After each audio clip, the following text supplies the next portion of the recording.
Buenos días a todos, a todas.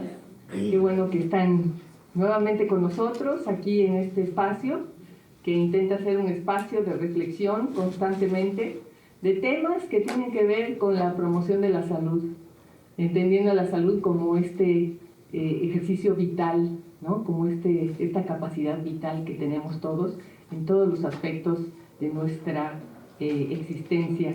Entonces, bueno, la semana pasada tuvimos aquí la presencia de diferentes personas, que Jaime Bello, que está aquí también acompañándonos, también sobre las políticas sociales que en nuestro país son tan importantes para impulsar todos los cambios que se requieren, y estas políticas, pues sobre todo viniendo de las propias movilizaciones, de la propia ciudadanía, tratando de posicionar a todas estas, ante el Estado, pues todas las necesidades que va teniendo la población y que va generando en un proceso de autogestión.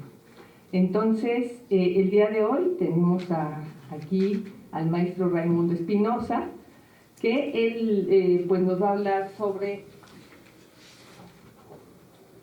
Le habíamos puesto otro título porque íbamos a presentar uno de sus libros, que también pues tiene que ver con todo esto, pero él nos va a hablar hoy sobre la crítica jurídica y las políticas públicas democráticas.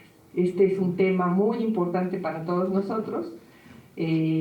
Entonces, voy a dar paso a la lectura de su currículum para que él nos pueda hacer una presentación de qué es esto de una política pública democrática, ¿verdad?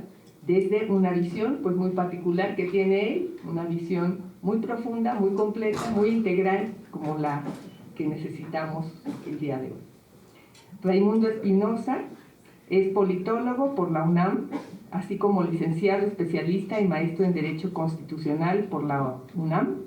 Además, especialista en Derecho de Amparo y candidato a doctor por la Universidad Panamericana. Entre otros estudios, obtuvo el certificado de los derechos económicos sociales de la Global School of Socioeconomic Rights, así como los diplomados de juicios constitucionales del ITAM y en acceso a la justicia en materia de derechos humanos y juicios de amparo de la Suprema Corte de la Justicia de la Nación. De igual manera cuenta con el diplomado en Derecho Digital y el certificado de abogado digital otorgados por la Academia Mexicana de Derecho Informático. Asimismo, obtuvo el diplomado en Pensamiento Jurídico Mexicano, Crítica y Teoría Contemporánea del Derecho de la Comisión Nacional de Derechos Humanos. Ha sido miembro de distintos proyectos de investigación y mejoramiento de la enseñanza en la UNAM, además de asistente de investigación del Dr. Oscar Correa Vázquez, en el programa de investigación Derecho y Sociedad. Forma parte del grupo de trabajo Pensamiento Jurídico Crítico y Conflictos Sociopolíticos del Consejo Latinoamericano de Ciencias Sociales.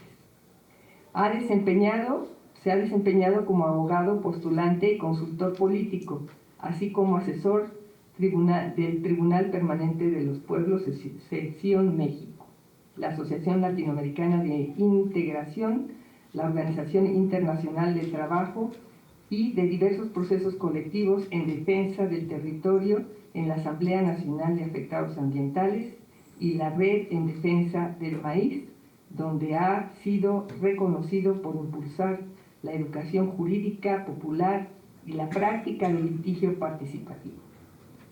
Durante la administración del presidente Andrés Manuel López Obrador, fungió como titular de la Unidad de Asuntos Jurídicos del Consejo Nacional de Humanidades y Ciencias y Tecnologías, CONACYT. Ha sido docente en la Universidad Autónoma de la Ciudad de México, ha sido nuestro profesor aquí en el plantel Centro Histórico, también en el plantel Coatepec, ¿no? En donde pues muchos lo recordamos, muchos estudiantes ahorita también están aquí, pues recordando y visitando a su maestro. Y bueno, también él quiere regresar a nuestra universidad, pero digamos, muchos proyectos pues se han atravesado en el camino. De todas maneras, él sigue aquí con nosotros y va a continuar. También ha sido docente en la UNAM, en Economía, en la Facultad de Derecho de la UNAM, donde imparte las cátedras de Derecho Indígena, Filosofía de Derecho y Teoría de la Constitución. Asimismo, ha participado como conferencista y expositor en diversas universidades y foros de México y en el extranjero. Cuenta con más de 70 publicaciones entre libros, capítulos y libros, y artículos en revistas y editoriales de circulación nacional e internacional. Por su destacada labor docente ha sido distinguido con la Cátedra Extraordinaria José Saramago en la Facultad de Derecho de la UNAM.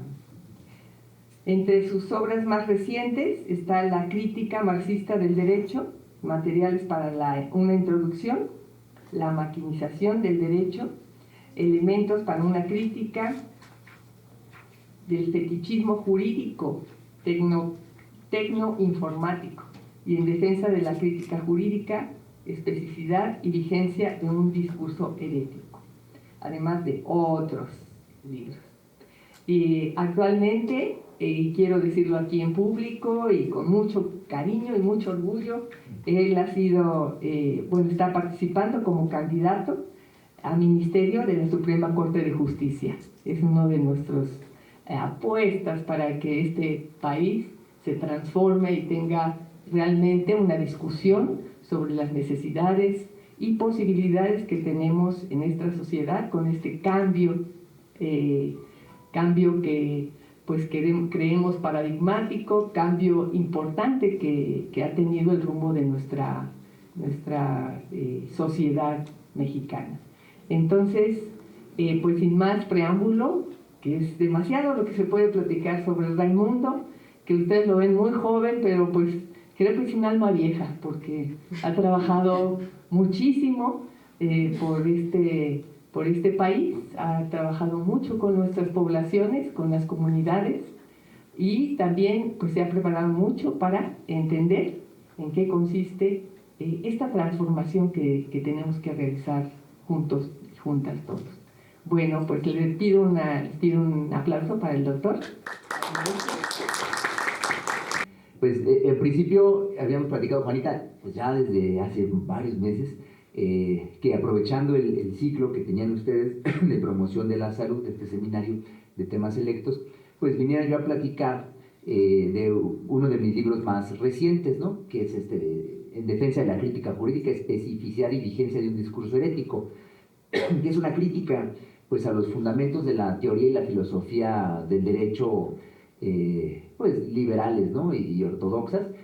No obstante, me pareció que pues ya conociendo los temas que se iban a tratar y también, bueno, pues el auditorio, que a lo mejor sería más provechoso si en vez de enfocarme a cuestiones muy densas que vienen en el libro, pues más bien aprovecháramos, y sí, rescataba yo algunos elementos de lo que yo planteo, pero para hablar de cosas que pudiesen ser pues más significativas para ustedes, ¿no? Que es en general el tema de políticas públicas, ¿no? En relación con la promoción de la salud desde una perspectiva crítica y vincularlo también pues con cambios, pues estos cambios políticos, democráticos que se han tratado pues que se han estado impulsando recientemente en nuestro país, ¿no? Que creo que me parece que puede ser un tema pues más apropiado, ¿no?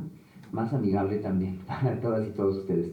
Entonces, bueno, voy a abocarme a ello, ¿no? Entonces, miren, yo creo que lo primero que tendríamos que ver, si ahora quisiésemos estudiar políticas públicas, a mí me tocó acá en UACM en promoción de la salud, legislación sanitaria, ¿verdad? Legislación sanitaria y políticas públicas, políticas de salud. Políticas y planes de salud, gracias, ¿no? Es la materia. Es la materia, sí. Me tocó, no recuerdo, creo que esa fue la que me tocó en Cuautepec, allá en promoción, allá en Cuautepec fue esa, y aquí fue siempre la de legislación. Entonces, bueno, yo creo que es muy importante si nosotros quisiéramos pues comenzar ahora a adentrarnos en un análisis de las políticas públicas contemporáneas en nuestro país, pues tendríamos que tener claro varias cosas, porque uno cuando llega recién al tema, pues parece que las cosas siempre son como uno se le presentan en ese momento, y lo cierto es que no, pues no es exactamente así, ¿no? Si están mal, bueno, antes a lo mejor estaban peor, ¿no? O a lo mejor estaban mejor, habría que ver. Bueno, de eso es que creo que hay que ubicarnos en principio en ello, ¿no? Sobre todo porque lo que hemos estado viviendo con dos gobiernos de la Cuarta Transformación, pues ha sido un intento de superación de políticas neoliberales, que seguro pues lo saben mucho mejor que yo, pues son políticas que también estuvieron instaladas en el sector salud y que tuvieron múltiples repercusiones, porque además se concretaron en cambios legales y cambios institucionales. Y en muchos sentidos, pues no logramos todavía como deshacernos, ¿no? De ese, voy a decirlo así, de ese espíritu neoliberal que afectó el sector salud de nuestro país y que pues lo vimos representado no solamente en políticas, sino también en leyes y también en instituciones, ¿no? Por no decir que en personajes muy concretos que también pasaron por ahí. Me parece que seguimos pues arrastrando algunas de esas cosas, no solamente en los temas de salud, sino en general, ¿no? Y claro, pues es muy difícil que de un momento a otro pues las cosas cambien por completo. Sí hay muchos avances en diferentes sectores, en diferentes materias, pero hay muchas otras donde falta mucho que hacer, ¿no? Entonces voy a tratar de ubicar pues ese contexto en donde se ve el contraste y también la necesidad de hacer más cosas todavía. Bueno, miren, pues nosotros venimos pues más de 35 años de políticas que se enmarcaron en lo que se llaman pues el neoliberalismo, ¿no? Y de gobiernos que se identifican como neoliberales.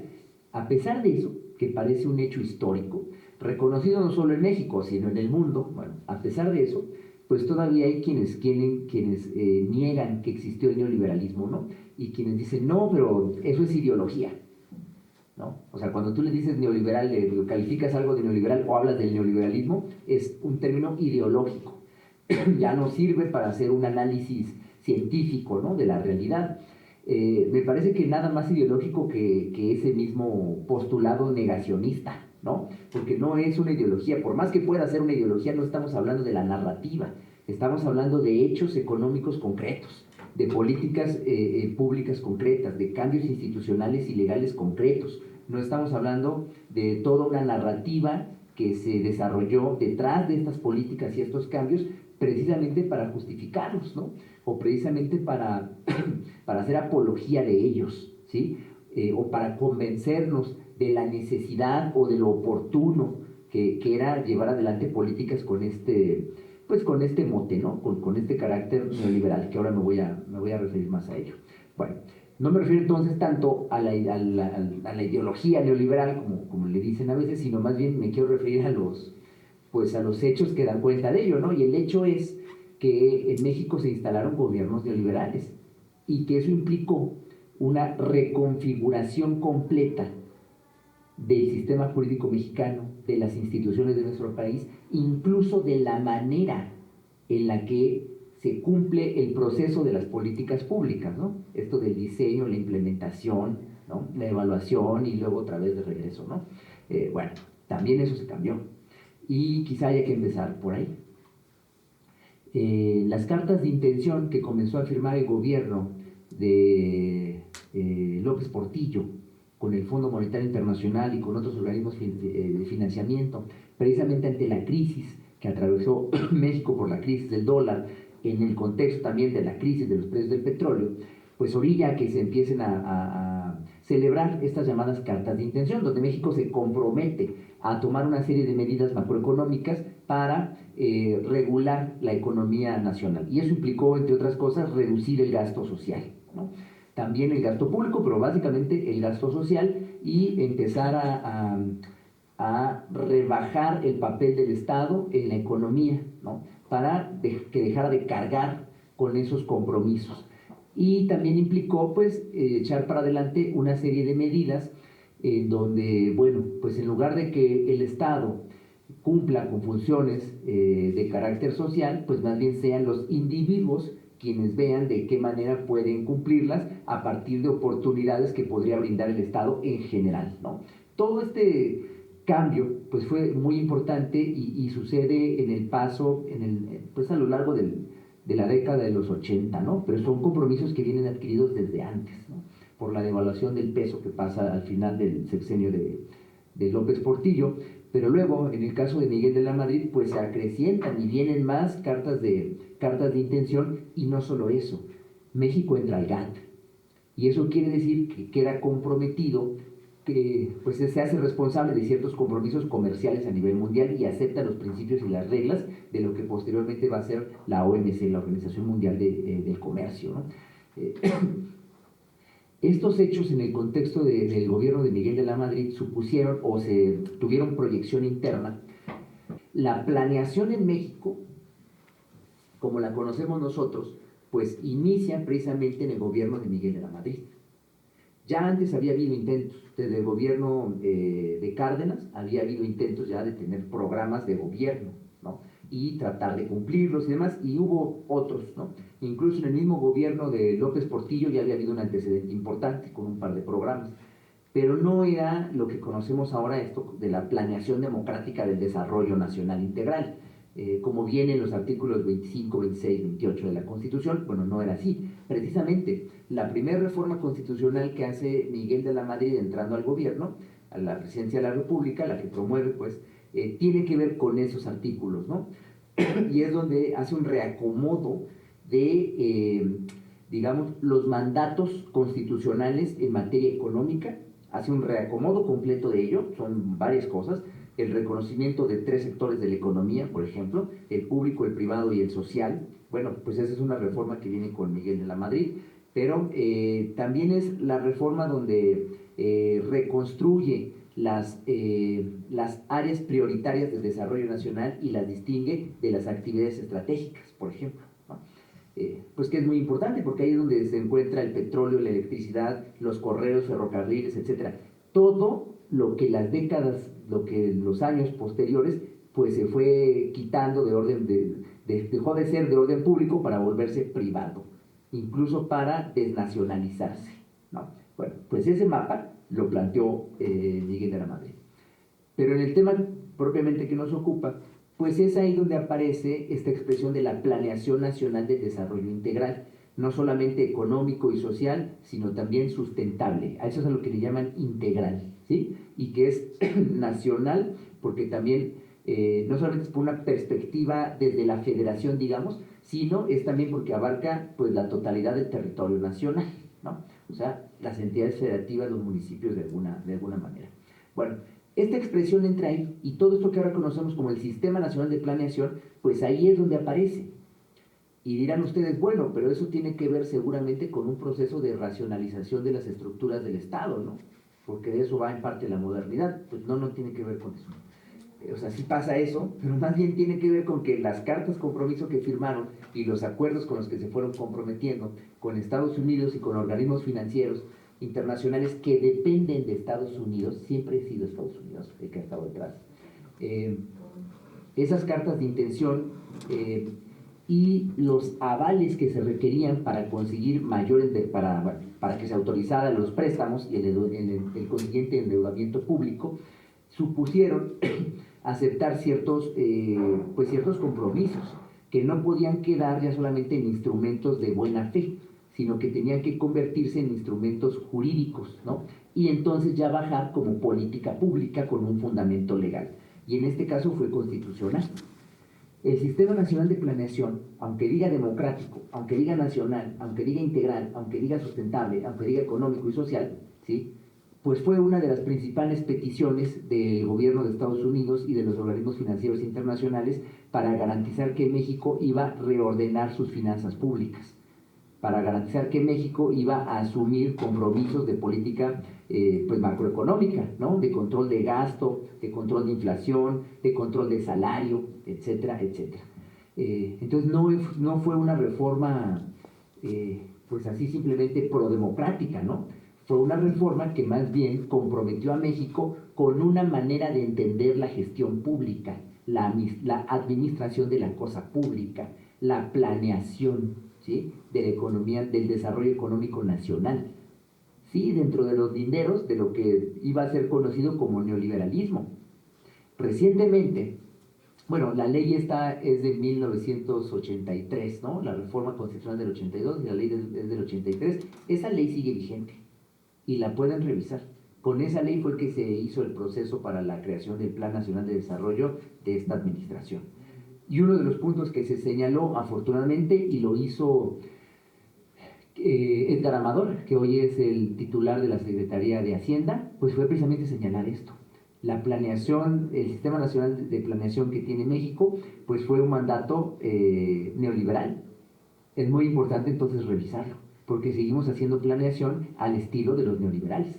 Por eso, si ustedes ven, la administración pasada hubo un conflicto muy importante al interior del gabinete, que le costó la salida al primer secretario de Hacienda, que bueno, profesor del Colmex, que Ursúa, ¿no?, que posteriormente falleció, pero que pues había venido acompañando el proceso de transformación incluso desde la Ciudad de México con López Obrador, y que al momento se vieron enfrentados al momento de crear el Plan Nacional de Desarrollo de la administración anterior, porque el doctor Ursúa lo que planteaba pues era un programa completamente tecnocrático, muy preciso, muy extenso, porque son muy buenos en eso, ¿no?, con muchos datos, pero que no suponía cambio alguno, con muchas gráficas, todo eso era excelente, ¿no?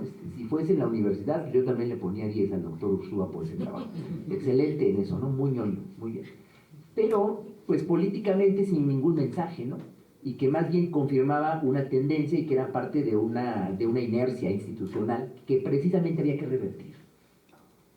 Y eso fue un diferendo muy importante por el cual él renunció, porque el presidente López Obrador dijo, así no, ese no es el mensaje que quiero dar, ese no es el Plan Nacional de Desarrollo del primer gobierno de la Cuarta Transformación, y no siguió esa recomendación del secretario, el trabajo que ya habían hecho, y más bien redactó el Plan Nacional que todos conocemos, que es un plan mucho más pequeño, pero mucho más sustantivo, y que da todos los mensajes políticos que había que dar, porque de eso es de lo que se trata. No son instrumentos técnicos nada más, son en primer lugar instrumentos políticos, ¿sí? Son manifiestos políticos. Lo que pasa es que se carga del lado técnico, aparentemente neutral, objetivo, científico, etcétera, precisamente porque ese es el horizonte de la visión neoliberal que se impuso en México para llevar adelante la planeación desde principios de los 80. Pero justamente con eso había que romper, no solamente con el fondo, porque cambiaron las políticas sustantivamente, pero no solamente es el fondo, la orientación, sino que la forma misma, lo que quiero señalar es que la forma misma cambió. La forma en la que se hace la planeación cambió. Claro, dentro de los límites de una legislación que sigue siendo, pues que sigue teniendo esta carga, ¿no?, neoliberal y de alguna manera impuesta a México, ¿no?, impuesta al Estado mexicano para llevar adelante su planeación de desarrollo nacional. Pero cambió la sustancia y también el presidente López Obrador cambia la forma de hacer la planeación. Con este documento, bueno, ahora no lo traje, pero el Plan Nacional de Desarrollo de la administración anterior, ¿no? Fue un debate, y es un debate bien importante, porque no era un debate entre políticos y técnicos, era un debate incluso por la soberanía nacional y la capacidad no solo de decidir qué hacemos o no hacemos para garantizar nuestro desarrollo nacional, sino la forma en la que lo hacemos. Porque nos tienen tomados no solamente en los sustantivos, nos tienen tomado también en la forma y en los procedimientos. También eso hay que cambiarlo. Bueno, cuento esto porque, bueno, con base en esta ley que sigue vigente, es que también se llevó adelante el proceso reciente de formulación del Plan Nacional de Desarrollo, que pretendió, pues, romper, pues, ciertas inercias todavía y barreras que hay para una participación auténtica de la ciudadanía, ¿no? Sobre todo, pues, de los segmentos de sociedad, de la sociedad que son, de los sectores de la sociedad que son afectados por cada una de las políticas sectoriales. La idea es que realmente participaran y fuese un ejercicio de aproximación entre las autoridades y los tecnócratas que diseñan todo esto y la propia ciudadanía, ¿no? Esa fue la insistencia. Y en muchos sentidos, bueno, se dio un gran paso, solamente que aún falta. quienes hayan tenido alguna experiencia o lo hayan visto o lo hayan estudiado, pues sabrán que normalmente a mí me tocó verlo, cómo operaban, porque pues las instituciones, además de que son procesos con tiempos muy cortos, pues las instituciones más bien ya tienen una manera de hacerlo que les garantiza entregar el producto, entregar los insumos que se les solicitan en el tiempo que se requiere.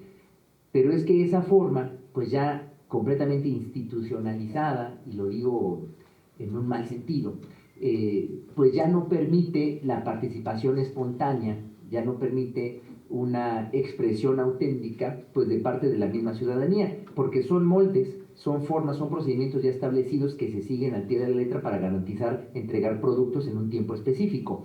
Y eso pues hace que pierda sentido lo de la planeación democrática. Pues planeación sí es, pero democrática, si el demos ahí aparece solo como fantasma, ¿no? Porque ya está todo tan estabilizado y son pues mecanismos que no garantizan una participación real, que lo que alcanza a suceder pues realmente no tiene mayor efecto, ¿no? Bueno, eso es lo que se quiso revertir en el proceso reciente, ahora en la administración de la presidenta Sheinbaum. Se dieron pasos importantes, pero aún me parece que falta, pues que falta mucho, y eso que falta pues requiere modificaciones sustantivas a la ley de planeación.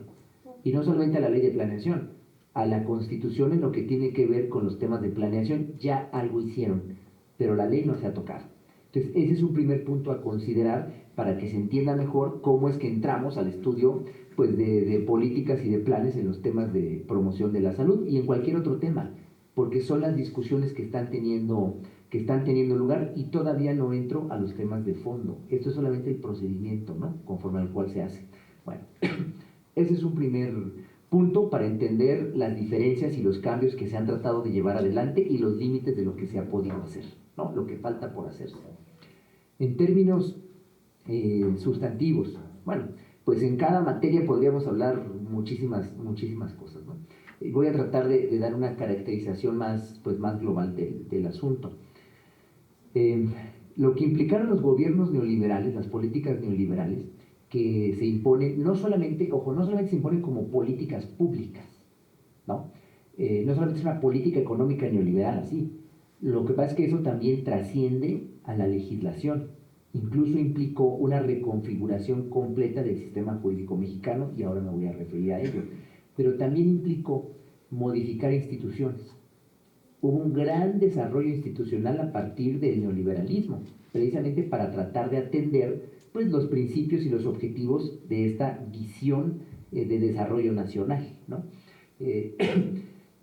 Y eso en general, pues, que supuso pues, una transformación completa del Estado mexicano, ¿no? Y eso, pero también tiene pues, eco cultural, porque el neoliberalismo también se convirtió, ciertos valores, ciertos principios, digamos, prácticas, se convirtieron en parte de nuestra cultura, ¿no? Entonces es algo mucho más integral, más allá de estas grandes narrativas que tratan de sobreponerse a los hechos y contarlos de tal manera que los aceptemos, ¿no? Más allá de eso. Bueno, miren, implicaba en el núcleo más duro, bueno, lo voy a contar de otra manera. Cuando cae, bueno, esto que dicen, ¿no?, la caída del muro de Berlín y el desmembramiento de la URSS a finales de los 90, Noam Chomsky escribe un texto en donde habla, pues, cuál es el mundo que tenemos, ¿no?, luego de que pasan estos hitos históricos. Y él dice, bueno, a propósito de comentar un libro muy famoso, ideológico, completamente de la época, de Francis Fukuyama, que es el fin del hombre y la historia, ¿no?, en donde él prácticamente lo que dice es que, bueno, pues ya esta disputa de muchas décadas, ¿no?, de la Guerra Fría entre el socialismo y el capitalismo, el mundo libre frente al autoritarismo soviético, pues ha llegado a su fin y la historia se ha realizado. Y la mejor sociedad posible es esta sociedad de libre mercado que tenemos hoy, ¿no? Bueno, por eso él dice, pues ya qué sentido tiene pelear por una historia distinta cuando la historia se ha realizado bajo la mejor forma posible, que es esta.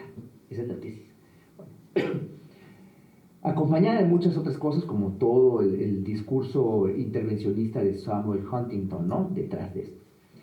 Miren, Chomsky contesta diciendo, este mundo que nos arroja el fin de la Guerra Fría, pues se construye a través de tres elementos, ¿no? El discurso medio, el mainstream, de lo que llamaría la globalización neoliberal, se constituye de tres elementos y que caracterizan una época.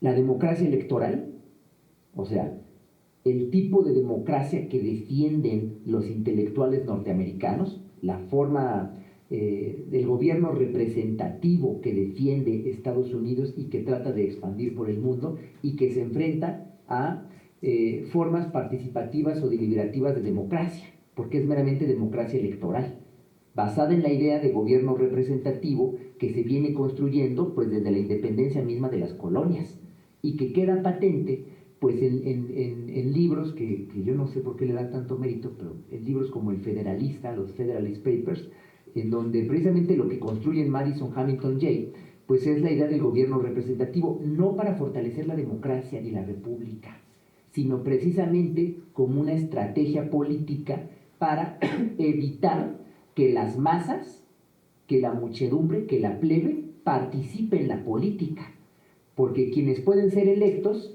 son solamente, ¿quiénes pueden ser electos y quiénes pueden votar? Pues solamente aquellos que tienen un interés público real. ¿Quiénes son? Pues aquellos que pagan cierta cantidad de impuestos o que son dueños de cierta cantidad de tierra. Son ellos las personas por las que se puede votar y por las que pueden ser votados. Los esclavos no. Y todos los demás que forman parte de la muchedumbre tampoco. El gobierno representativo, la idea de democracia electoral, que es la idea evolucionada del gobierno representativo, tiene ese asidero, tiene esa base social histórica que no podemos olvidarnos. Bueno, pues esa es la forma de democracia que pues finalmente se consolida como hegemónica, ¿no? Cualquier otra forma de democracia, como era lo que llamaban en Rusia la democracia popular, pues deja de tener sentido. Las formas democráticas, las formas participativas y deliberativas, pues son completamente marginales, ¿no? Bueno, primer elemento. El segundo elemento, los tratados de libre comercio. México es el país que más tratados de libre comercio ha firmado en el mundo. Y México es el país que firmó el Tratado de Libre Comercio paradigmático en la época del neoliberalismo, que es el TELECAN, de 1994, ¿no?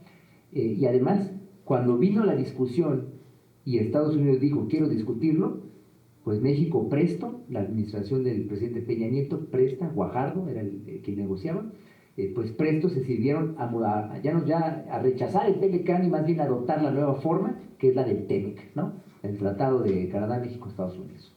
Bueno, Estados Unidos, México, Canadá, que es el TEMEC. Bueno, pues los tratados de libre comercio, para lo que sirvieron, fue o que implicaron, hay que ubicarlos dentro de un proceso de integración regional hemisférica de América del Norte, en donde toda la capacidad productiva y también el consumo, todas las capacidades naturales en territorio mexicano se pusieron a disposición de las dinámicas de acumulación de capital de Estados Unidos. Y todo lo relativo con la economía mexicana se volvió, particularmente lo relacionado con recursos naturales estratégicos, pues se volvió asunto de seguridad nacional, no para México, para Estados Unidos, ¿no? Entonces, es en ese proceso donde se tiene que entender qué es esto de libre comercio y cuál era el sentido de los tratados de libre comercio. Porque si no, pues me parece que está bien, ¿no?, que podamos comerciar, pero no es simplemente comercial, ¿no? Es una subordinación estructural de dinámicas metabólicas de México hacia las dinámicas metabólicas de acumulación de capital de Estados Unidos. Bueno, ese es el segundo elemento. Y en los dos nos fue muy bien. Todo este rollo de la democracia electoral, pues es todo esto que llamaron la transición a la democracia y la construcción de instituciones electorales, ¿no? Lo que ahora es el INE, anteriormente el IFE, lo que fue el TRIFE, ahora el Tribunal Electoral del Poder Judicial de la Federación, ¿no? Y todo lo que se construyó también a nivel local, toda esta narrativa de la transición a la democracia, ¿no? Donde muchos realmente pues se creyeron que había habido una transición real simplemente porque cambiaron los colores de los partidos en el poder en el 2000, cuando más bien lo que sucedió, y el propio Labastida, que fue candidato presidencial en ese momento por el PRI, lo ha declarado recientemente en un libro publicado a principios de este año, pues más bien Zedillo entregó el poder al PAN, previo a haber reformado todos los estatutos y la parte programática del PRI, para adecuarla ya no a lo que fue el partido que defendía la soberanía nacional de alguna manera, ¿no? Y la justicia social, sino más bien pues un partido cuyo programa pues era más parecido al de su rival histórico, que era el PAN. ¿Qué sentido tiene que cambien las personas en el poder y los nombres o los colores de los partidos si los programas políticos son los mismos? Pues muy poco. Pero a eso, pues los analistas superficiales le llamaron transición a la democracia, ¿no? Y México ha sido tan exitoso en la transición a la democracia que después de que perdió el PRI, 2 gobiernos después regresó. Con Peña Nieto, ¿no? Bueno, todo eso por supuesto ahora está en cuestión, ¿no? Y yo creo que ya, salvo personas muy ingenuas, pues ya nadie cree en eso. Bueno, el tercer elemento que señala Chomsky, ¿no? Como este giro que sucede con el neoliberalismo. Bueno, esto no les va a gustar, pero hay que decirlo. El tercer elemento constitutivo de este mainstream, de esta ideología de la globalización neoliberal, además de la democracia electoral, además del libre comercio, pues son los derechos humanos. Yo veo ahora pues que todo el mundo, para ser políticamente correcto, pues defiende alguno o varios derechos humanos, ¿no? Y incluso en las universidades, en los procesos de investigación, pues siempre es bueno decir que este proceso pues va de la mano con el desarrollo de algún derecho humano, ¿no? Y lo curioso es que los análisis también se hacen a partir de derechos humanos. Ha sido un éxito, pero imagínense, no ha sido un éxito, pero para los abogados, porque ahora están por todos lados, ¿no? Y en todos lados se requiere un abogado que dé luz sobre derechos humanos. Bueno, pero el problema detrás de esto, bueno, me parece a mí que hay un problema cuando vemos, por ejemplo, que el imperio, Estados Unidos, pues arrasa países enteros en nombre de ¿qué? En nombre de la democracia, en nombre de la libertad y en nombre de los derechos humanos, ¿no? En nombre de los derechos humanos, pues lleva adelante acciones injerencistas, tumbando gobiernos que son gobiernos populares y gobiernos que por defender sus propios recursos en contra de los intereses de Estados Unidos, pues se convirtieron en sus enemigos, ¿no? No termina ahí. El asunto es que, bueno, a lo mejor no recuerdan todos, pero algunos seguramente sí, pero anteriormente en las ciencias sociales, y no hablo del mundo solamente, o sea, hablo de México, pero esto pasaba en todos lados, pues sí privaba, sobre todo en algunos círculos, ¿no? Más a la izquierda, o de izquierda, pues lo que privaba el método, digamos, natural, ¿no? Para llevar adelante análisis social, pues era pensar en términos de lucha de clases. Y era más o menos consistente y había mucha literatura y todos estaban más o menos en ese discurso, por lo menos quienes decían que hacían un cierto pensamiento crítico, ¿no? De izquierda. Y era claro, ¿no? Que había pues clases sociales antagónicas. ¿Y cuál es el papel del Estado en esa disputa? ¿Y de qué se trataba? Pues fíjense que todo eso cambia. Y no son cambios nada más así superficiales. A lo que quiero llegar son cambios incluso epistemológicos. Porque ahora, ¿cómo se hace el análisis social? Pues se hace teniendo en cuenta el discurso de los derechos humanos. Y cuando analizamos una situación, pues más bien ya no vemos contradicciones de clase. Ahora vemos falta de eficacia en el ejercicio de los derechos humanos o falta de reconocimiento. Y las luchas sociales se volcaron ya no a evidenciar las contradicciones sociales de clase, sino que se volcaron a evidenciar vacíos legales en cuanto al reconocimiento de derechos o en cuanto a las garantías institucionales para poderlos llevar adelante de manera efectiva, ¿no? Y eso me parece a mí que lo cambia todo. No tendría por qué ser contradictorios, pero resulta que así es como se nos presenta, ¿no? Y ahora resulta que ser de izquierda, pues ya no es hablar de la lucha de clases, ser de izquierda es hablar de derechos humanos. En principio no está mal, lo que pasa es que hay un montón de supuestos ahí que a veces no nos damos cuenta. Todo el discurso de derechos humanos está construido, no crean ustedes, como ingenuamente se dice, en torno al derecho a la vida. Claro que no, está construido, el derecho fundamental es la propiedad privada. Y en torno a eso es que se construye todo este discurso de derechos humanos, para empezar.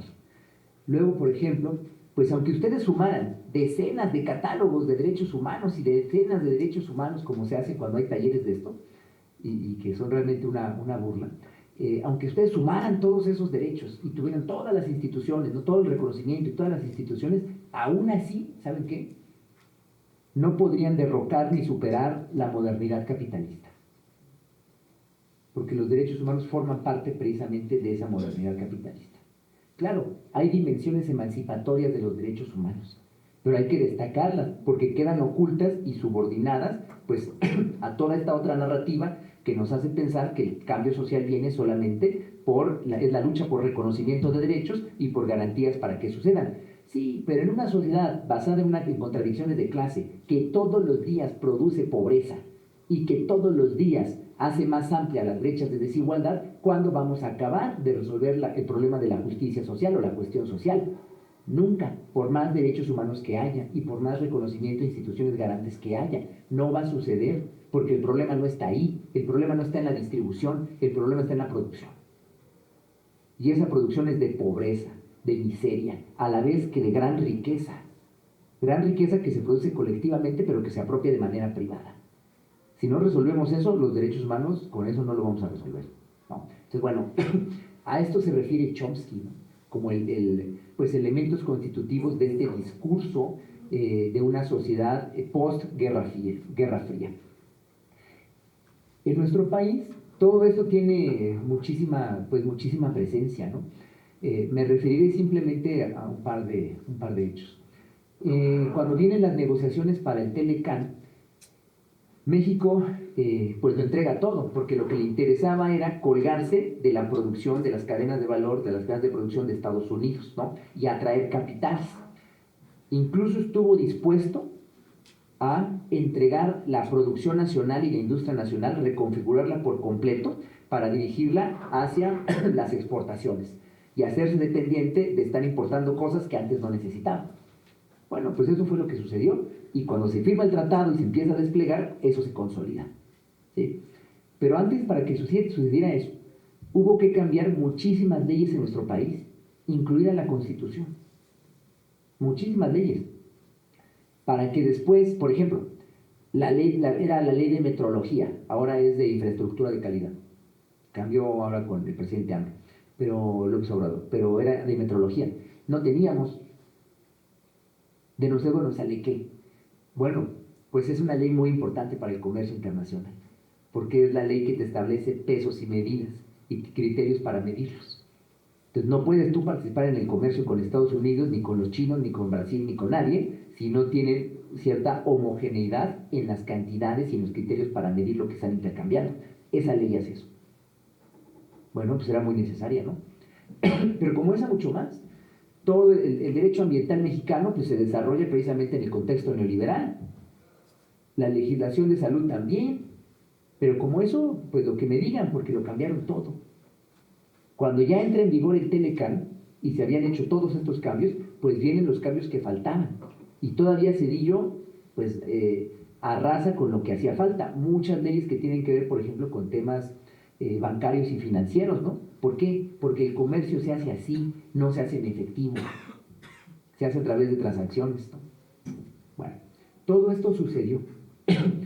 ¿Qué fue lo que pasó? Se reconfiguró por completo el sistema jurídico mexicano en la parte legal. Y tenemos otro derecho. Ese derecho que producen los gobiernos neoliberales es derecho neoliberal, que todavía hoy seguimos arrastrando varias de estas cosas, ¿no? Cuando se quejan hoy porque hay muchas reformas y Morena abusa de su poder, ¿no? Porque tiene mayorías. Porque la gente mayoritariamente votó por Morena y Morena tiene mayorías junto con sus aliados en las cámaras y la derecha se molesta, ¿no? Claro, pero se tiene que entender que lo que está sucediendo es la reversión de una cantidad de cambios mucho más grandes y la verdad que pues trajeron muchas tragedias para nuestro país, que se llevaron a cabo durante los 80, los 90 y los 2000. Eso es lo que está sucediendo hoy, es la respuesta a todo eso y la manera en la que se está tratando de superar pues aquellos cambios legales, constitucionales, institucionales que llevaron a cabo los gobiernos neoliberales. De eso se trata. Bueno, tenemos una legalidad entonces neoliberal en los 90. Pero luego, o sea, ya no son solamente políticas públicas como a principios de los 80, ya es una legalidad, ¿no? Ya cambiaron también las leyes. Pero también van por la Constitución. El ataque a la educación pública gratuita, el ataque a la propiedad social de núcleos de ejidos y de comunidades agrarias, ¿no? Para privatizarlos. El ataque al artículo 123 para flexibilizar los derechos de los trabajadores, los individuales y sobre todo los colectivos, la cancelación de la huelga, aunque esté impuesta, no hay huelgas, ¿no? En fin, muchos mecanismos que no me detengo, pero esos ataques sucedieron, ¿no? Pero también un montón más de derechos colectivos que se fueron reconociendo, pues resulta que estaban ahí en la legislación, incluso en la Constitución, pero no tenían mayor desarrollo. Claro, nos decía Fox que la mejor manera de garantizar el derecho a la protección de la salud pues era a partir de las políticas públicas que ellos implementaron. Eso se demostró que era falso, ¿no? Entonces sí tenían mucho reconocimiento de derechos y había mecanismos para desarrollar esa supuesta garantía. Pero ¿cuál es la trampa? Que estaban sujetos al mercado. Porque todos esos bienes que se garantizaban bajo la forma jurídica de derechos humanos, ya en los hechos y en la implementación, en la garantía de su ejercicio por parte de las autoridades, quedaban sometidos a la ley de la oferta y la demanda. ¿Por qué? Porque esos bienes eran mercancías. Y así es como se dieron. En la idea de que el mercado podía resolver mejor que el Estado la garantía de estos derechos. Eso pasó. Eso es la alimentación, esa es la salud, ese es el trabajo, ese es el que le busquen, ese es el ambiente. No hasta salieron servicios ambientales, no hasta la cultura se convirtió en patrimonio. Todos esos términos no son gratuitos, ni son neutrales, ni son objetivos, no es cierto nada de eso. Todo tiene historia detrás de sí, se tiene que entender en estos grandes contextos de significación. ¿Sí? Bueno. Entonces tratan de cambiar la Constitución y la afectan. Sí afectan la Constitución en diferentes puntos, pero no logran cambiar cosas fundamentales. El artículo, claro, se mantuvo de alguna manera el artículo 27, ¿no? Que dice que la propiedad originaria sobre tierras, bosques y aguas es de la nación. No dice el Estado, es la nación. Y la nación tiene como base sus pueblos originarios, ¿no? Que es lo que después quedó plasmado en el artículo 4 primero y luego segundo. Eso no lo logran cambiar. No habían logrado cambiar todo el tema del petróleo y la energía eléctrica. Hasta que llega el presidente Peña Nieto y logran hacer esto que fue el Pacto por México, ¿no? El PRD, el PRI y el PAN. Y es el momento culminante del neoliberalismo en México, porque es el momento donde logran quitar de la Constitución, modificar la Constitución en el tema que siempre les interesó. Ustedes saben que el PAN nace precisamente como respuesta a la expropiación petrolera de Lázaro Cárdenas, en contra de la expropiación. Bueno, pues finalmente lo lograron con el Pacto por México, la reforma energética. Pero precisamente en ese momento, cuando lo logran y están en su punto más alto, también es el punto en donde empiezan a caer. Y en donde han perdido todo, lo van a perder todo, y yo espero que no vuelvan. ¿Sí?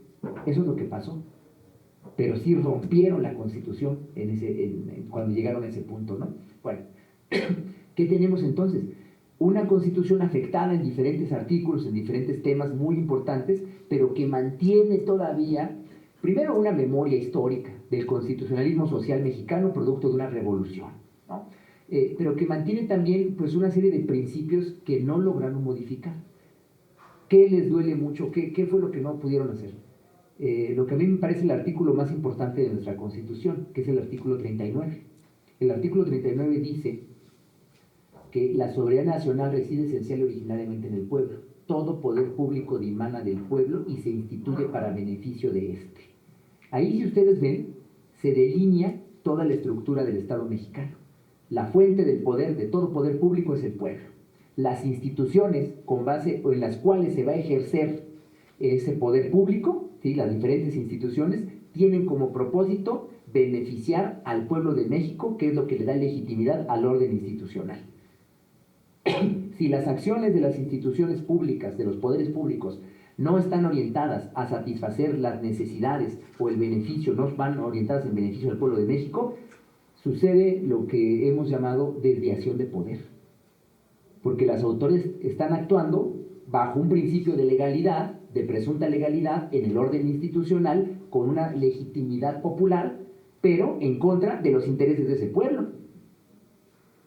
Pues qué chiste tiene, ¿no? O sea, de lo que se trata es que actúen con todo eso, pero a favor del pueblo, no en contra del pueblo. El neoliberalismo es una forma estructural de desviación de poder. ¿Sí? Eso es lo que quiero decir. Teníamos esta circunstancia, una constitución reconocida en el mundo por sus principios nacionalistas, por sus contenidos sociales, una constitución con un artículo como este, muy claro, pero una constitución que a la vez pues había sido ya vapuleada, que había sido ya tasajada, ¿no? Ya había sido pues lastimada, digamos, ¿no? Por los gobiernos neoliberales, una constitución contradictoria. Bueno, es ese contexto el que me parece a mí que debemos tener en cuenta como un segundo punto para ver pues cuál es la diferencia sustantiva, no solo de forma, sino sustantiva, con lo que estamos viviendo ahora en los gobiernos de la Cuarta Transformación. Porque el intento, ¿cuál ha sido? El intento ha sido, primero, que la democracia sea una realidad y no sea solamente el gobierno representativo, no sea la democracia electoral de Lorenzo Córdoba, ¿no? Por decirlo así, sino que sea pues una democracia donde el pueblo sea protagonista y donde el pueblo participe y sea no una masa despolitizada que piensa que todos son iguales y que no quiere saber nada de lo público, sino más bien que trascienda de ser masa a ser sujeto político, consciente y organizado, que participa de manera cotidiana en la determinación de los asuntos públicos. De eso es de lo que se trata. Y ese es el intento. Bueno, en la parte política, digamos, podríamos plantearlo así. Pero luego, lo que ha estado sucediendo con la legislación, con la Constitución mexicana, y todos estos cambios, que parecen muchos, pero cuando uno ve lo que pasó antes, pues no son tantos, faltan mucho. Bueno, lo que viene sucediendo es tratar de reivindicar una Constitución que querían declarar muerta, pero que no murió, que ahí sigue, y que es muy importante para la cultura política mexicana, para incluso como un elemento simbólico para todas y todos nosotros, ¿no? Y que es un elemento de memoria histórica de las luchas del pueblo de México, y que no se puede tirar a la basura así nada más. Era muy importante rescatar la Constitución de la derecha, llevar adelante un proceso social de reapropiación del derecho, empezando por la Constitución, y eso es lo que viene sucediendo.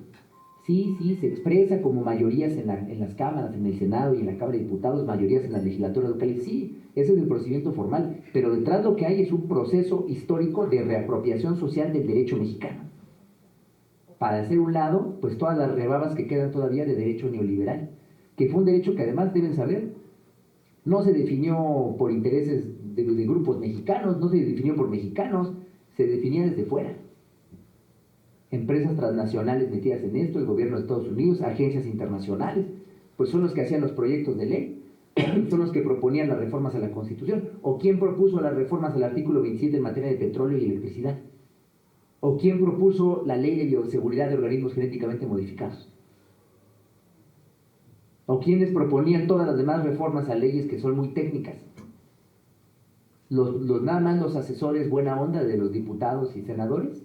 No, todos ellos, además de tener la presión del lobby, ¿sí? Pues todos ellos recibían las propuestas de gente que se dedica profesionalmente a eso porque trabajan en las empresas o en los gobiernos que estaban interesados en todo esto. Y así fue como pasó. Como que derecho propio, pues no era, ¿no? De eso es de lo que se trata. Y eso es lo que está sucediendo ahora. Es un esfuerzo por recuperar esos principios nacionalistas de soberanía nacional y también recuperar pues estos contenidos sociales, ¿no? En México le decían derechos sociales, ya usando la terminología del derecho internacional de los derechos humanos, como le dicen, son derechos colectivos, los famosos DESCA ahora, ¿no? Derechos económicos, sociales, culturales y ambientales. Bueno, reivindicar todo eso y tomárselo en serio. Sí, siempre se habló de un salario mínimo.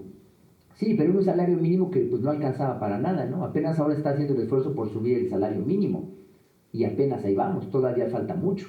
La seguridad social sí, pero hay muchísimas deficiencias. No la mercantilizaron. No incluso todos los ahorros de la gente lo pasaron para financiar, para que tuvieran los bancos más recursos para financiar otras cosas. Pues eso fue lo que pasó, ¿no? O sea, utilizaron todo lo que se podía, que era público y que era común, para privatizarlo y para sacar provecho económico a favor de particulares, no del pueblo de México. Bueno, por lo menos toda esa inversión no hubiera sido para todos, no fue para todos, fue para algunos, ¿no? Todo el rollo de las afores y demás. actualizar todo eso, pues con múltiples derechos que se han ido reconociendo y que se han ido garantizando y que son producto no de la gracia de las autoridades, sino que son producto de la conciencia y organización social que ha dado batallas para que se reconozcan esos derechos. Y ahí es donde está la dimensión emancipatoria, que tiene algún sentido, por supuesto, ¿no? Es muy importante entonces también que todo eso quedara ya en la Constitución, y es lo que ha ido sucediendo. Y un desarrollo mayor de los DESC.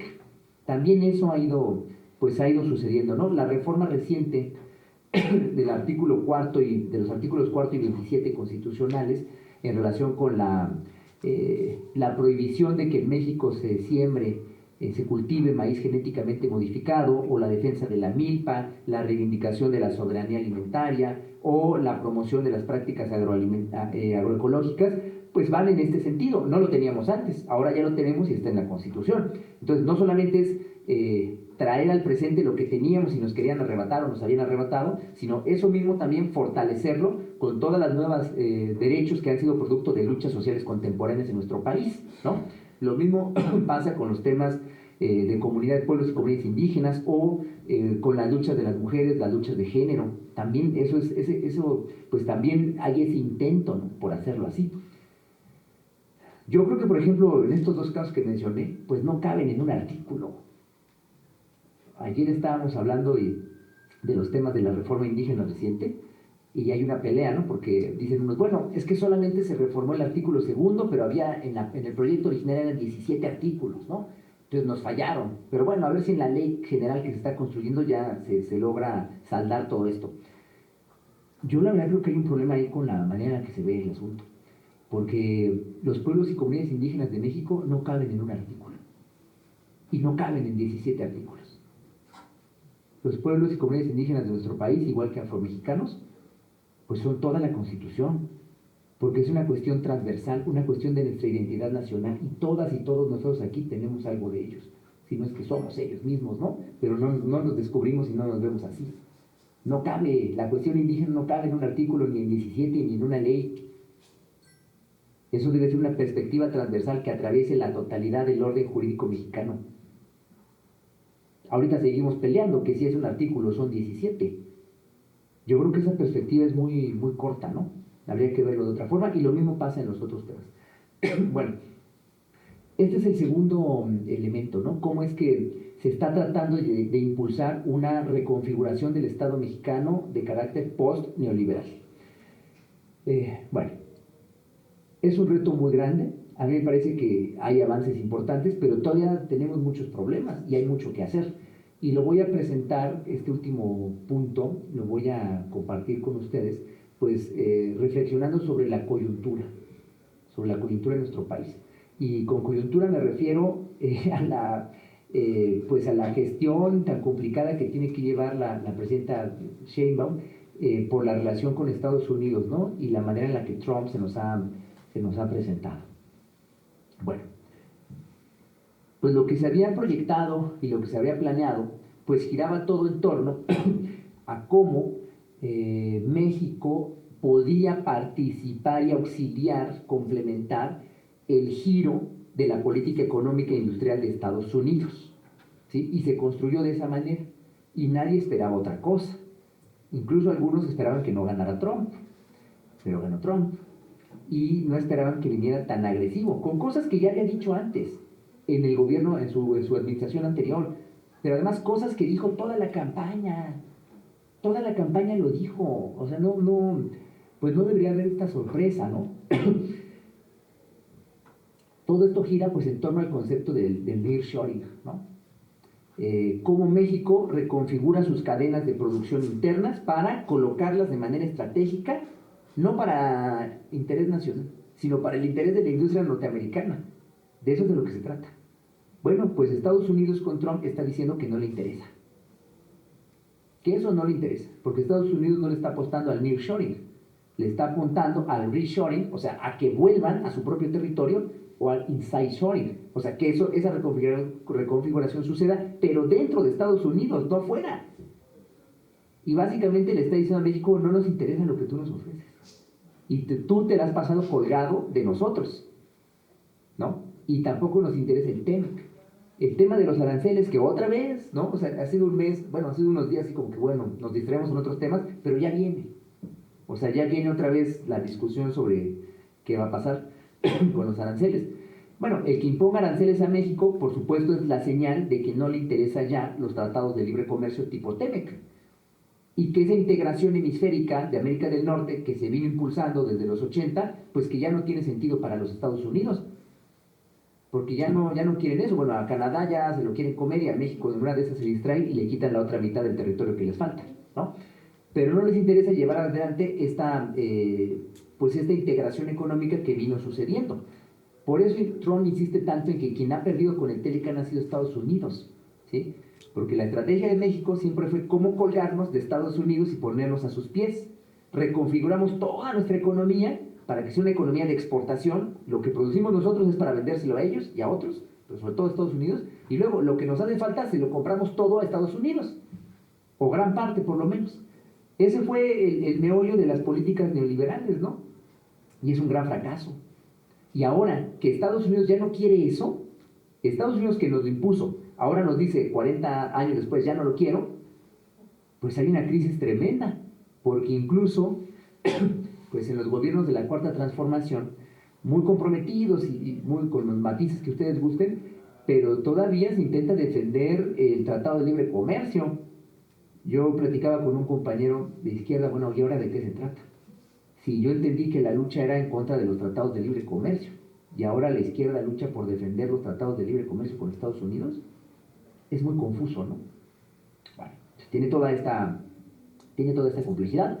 Yo creo que más bien habría que entenderlo como una oportunidad, así, ¿no? Visto como dicen algunos, un área de oportunidad.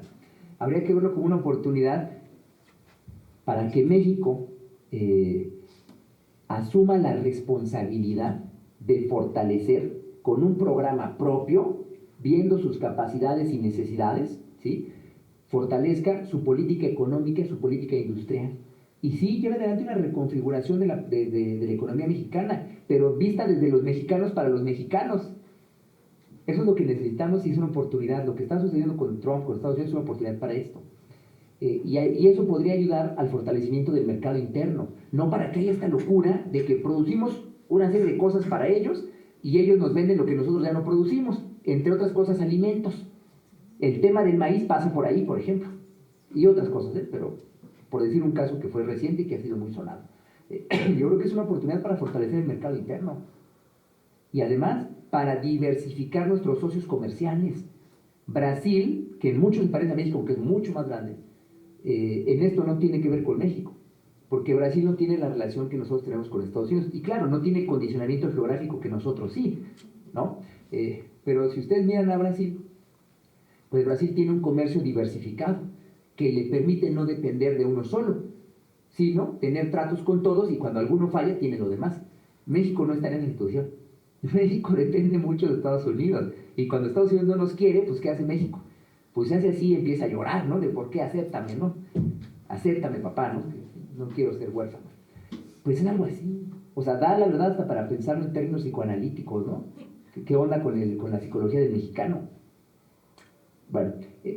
Bueno, a ver, el giro reciente en políticas públicas pues tiene que reflexionar sobre él, tiene que tener este parámetro de reflexión, porque se vienen cambios muy importantes. Van a cambiar, otra vez van a cambiar las leyes en México, las instituciones, dependiendo de cómo se resuelve esta situación con Estados Unidos. Pero eso quiere decir también que las políticas públicas van a cambiar, y es una oportunidad. Yo no veo que sea el caos, yo creo que es una oportunidad para reorganizarnos, realmente tomar decisiones soberanas que fortalezcan nuestra soberanía nacional, soberanía energética, soberanía alimentaria, soberanía en salud, soberanía ambiental, que no hemos tenido. México se ofertó en el mundo de libre comercio con dos elementos importantes, unas ventajas comparativas inigualables. El dar facilidades para la explotación y destrucción de la naturaleza y los recursos naturales, donde está el derecho ambiental mexicano. Eso lo pueden ver en la conferencia que di hace varios años aquí, porque de eso se trató. 2 horas hablando de lo que hicieron. Pero el otro tema fue el tema del trabajo. ¿Cómo flexibilizamos la explotación de la fuerza de trabajo, ¿no? Para que no estén tan conscientes ni tan organizados. ¿Cómo hacemos eso en el país que fue ejemplo en el mundo de luchas laborales y de reconocimiento de derechos en su constitución? ¿Cómo lo hacemos en un país en donde sí, con el corporativismo de por medio, hubo sindicatos poderosísimos, más poderoso de América Latina, que fue el sindicato de maestros, ¿no? El sindicato de Pemex, o sea, los que quieran. ¿Cómo le hacemos para lograr esto? Y ahí se intersectan dos cosas interesantes, que son los temas de salud ambiental, ¿no? Primero, salud en el trabajo, porque parte de lo que se apostó para vender a México como un país donde podían venir capitales del mundo a invertir, pues pueden explotar a nuestros trabajadores con trabajo casi esclavo, en malas condiciones, y en donde no se preocupen por la salud de ellos, no hay bronca. Entonces, ¿qué tenemos? Trabajadores enfermos, porque no hay las medidas sanitarias en los corredores industriales, en las empresas, ni siquiera en el campo, por el uso de agrotóxicos, cancerígenos, ¿no? ¿Qué más tenemos?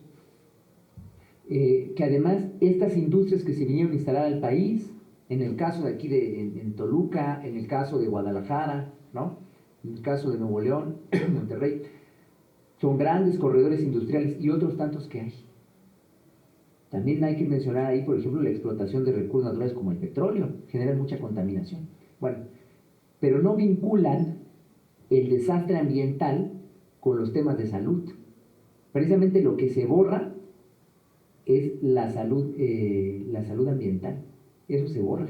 Y fue algo de lo que México ofertó, ¿no? Porque no había vinculación. Tú podrías contaminar mis ríos tirando todo lo que quieras y yo no me voy a dar cuenta. Tú tiras 1000 cosas, yo puedo identificar 10. Si veo que de esas 10 tú te pasas de la proporción permitida, entonces te inicio un procedimiento. Pero si tú me pagas para compensarme por el daño que causaste, ahí queda. Así funciona el derecho mexicano. Ahí resumí la Ley General de Equilibrio Ecológico y Protección del Ambiente y la Ley de Responsabilidad Ambiental, porque eso es lo que hace. Ese es el mecanismo detrás, ¿no? Bueno, y luego ya introducen servicios ambientales para medio curar las cosas. Bueno, esa es la Ley de Desarrollo Sustentable. Miren, se desvinculó por completo todas las afectaciones a la salud que causaban las actividades de trabajo en las industrias o en el campo, con todos estos pues, elementos tóxicos que se sueltan. Se desvinculó los problemas de salud de todas las afectaciones al ambiente que causan estos corredores industriales para la población que está cercana. O sea, es tristísimo los casos de los ríos en nuestro país, el río Atoyac y el río Santiago. Vayan un día ahí al Salto Jalisco. ¿Han visto la introducción de la película la última película de Terminator, donde están en otro planeta y están las colonias de familias explotadas, que los papás no los dejan salir y mueren a los 30 y tantos años y los chavos también están condenados a eso y cuando pueden salir del planeta no los dejan? No fue Terminator, pero fue la de Alien. Son colonias de trabajadores en situaciones tóxicas, porque están sacando minerales que no saben ni qué es de un planeta que no saben ni dónde está. Y son condiciones súper tóxicas, ¿no? En la de Alien, la última. Romulus se llama. Bueno, pues un poco así es como nos pasa a nosotros, trabajadores que no pueden dejar de trabajar, en condiciones que ya no son, digamos, pues mal ambiente laboral, no es un mal ambiente, no es que haya gente chismosa y se tiren ahí negatividad entre los compañeros, no es eso. Están trabajando en ambientes tóxicos, porque hay elementos tóxicos en el ambiente que los están afectando en su salud, y no se conecta eso, ¿no? Y luego, pues peor todavía, si nos vamos ni con los trabajadores ni con los habitantes, pero lo mismo pasa en términos de los que se consume. Los derechos de los consumidores están perdidos. Yo creo que es bien importante vincular los temas de promoción de la salud con los derechos de los consumidores, porque ahí están perdidos. Cantidad ingente de porquerías que consumimos, no solamente lo que comemos, sino el simple hecho del daño fisiológico que causan estas cosas. Es tremendo, ¿no? Y está desvinculado. ¿Por qué digo que está desvinculado? Yo creo que esos son los temas que tendrían que abordarse en las clases de políticas, ¿no? Promoción de la salud. Está desvinculado, por ejemplo, y en legislación, porque en el Código Penal Federal hay una parte muy bonita de derechos ambientales, de delitos ambientales. Y hay uno se llaman tipos penales, ¿no? Hay un artículo que habla pues de todas las acciones que se pueden cometer cuando uno pues es descuidado o utiliza mal componentes tóxicos, ¿no? Y sí, está muy padre, nada más que ¿saben qué le falta? Que ese tipo penal nunca vincula el mal uso de esos elementos tóxicos, nunca lo vincula con la salud humana. Y cuando ustedes llegan a los delitos en materia de salud, pues ahí no aparece el ambiente. Entonces están completamente desvinculados. No hay manera, entonces, legalmente, aunque se hable en la Ley General de Salud, es el único lugar donde se habla de salud ambiental, pero no tiene mayor trascendencia. No tiene mayor trascendencia.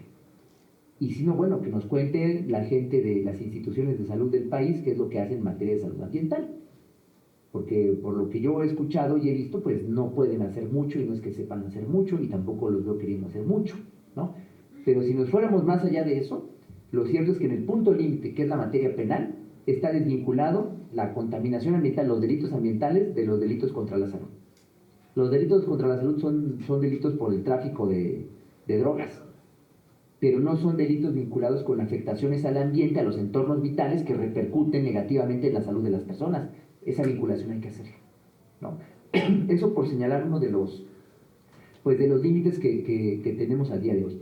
Finalmente, ya el último punto, porque parece que no, pero ya pasó mucho tiempo. El último punto, pues es muy importante impulsar políticas públicas auténticamente democráticas, participativas, ¿no? Y lo voy a vincular con el tema de la reforma judicial, que ha sido muy cuestionado, ¿no? Incluso decían, compañeros, empezaron las campañas, y yo vi varios compañeros que decían, es un día muy triste para México, porque hoy muere la justicia y la república y no sé qué, ¿no?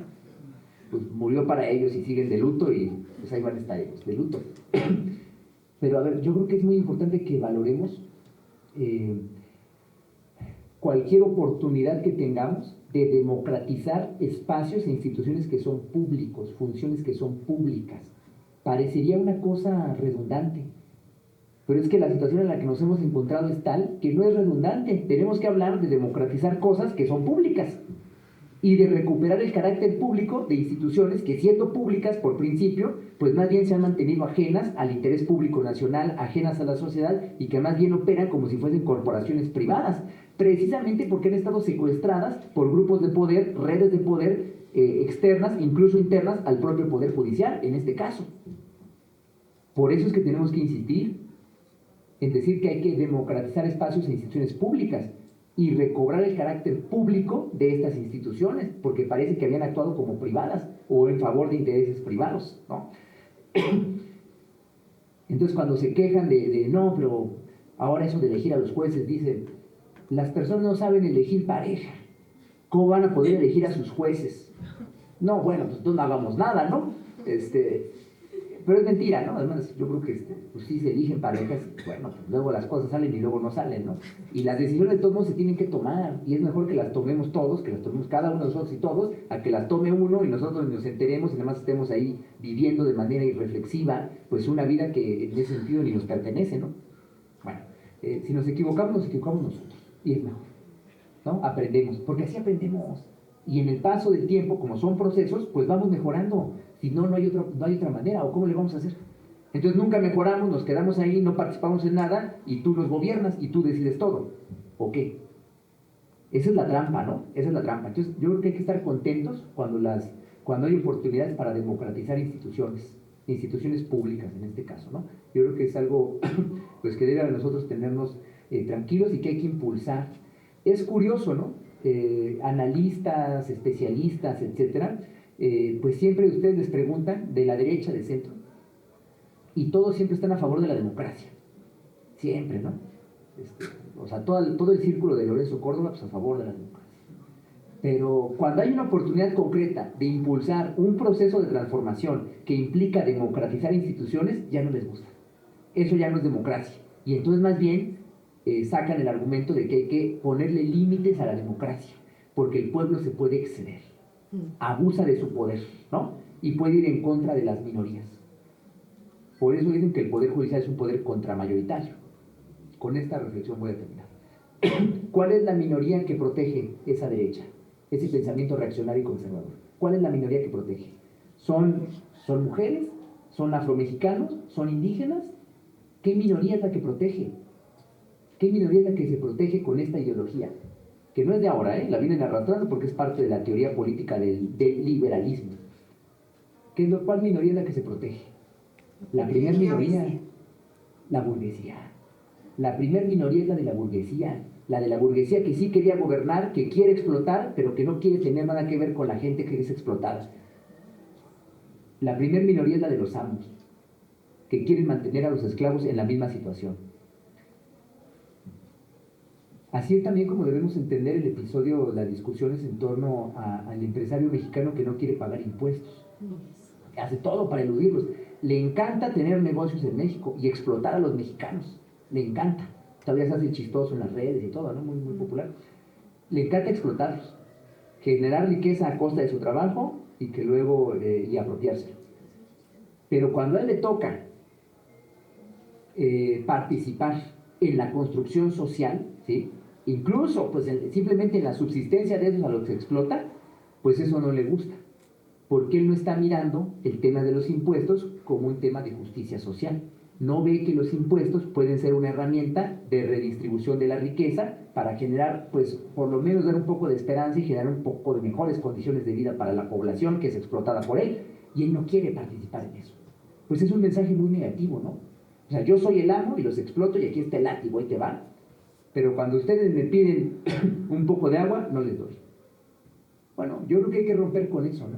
Y ese es el horizonte de reflexión contemporáneo y no solo contemporáneo, ese es el horizonte de reflexión de la modernidad capitalista para quienes piensan y estudian y además se comprometen con políticas públicas democráticas en los temas de la salud y en muchos otros. Muchas gracias.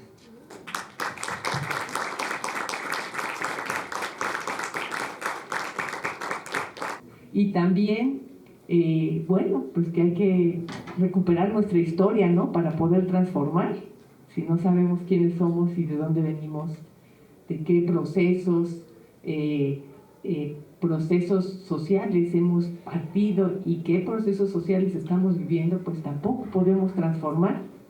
Y, bueno, esta coyuntura económica, cómo nos... de ser algo que antes nos era totalmente ajeno por esta dimensión que Raimundo ha comentado en términos económicos, políticos y de derecho, ¿no? Y cómo se nos fue arrancando esa capacidad de observar, de ver qué tiene que ver esto con nuestra vida cotidiana, ¿no?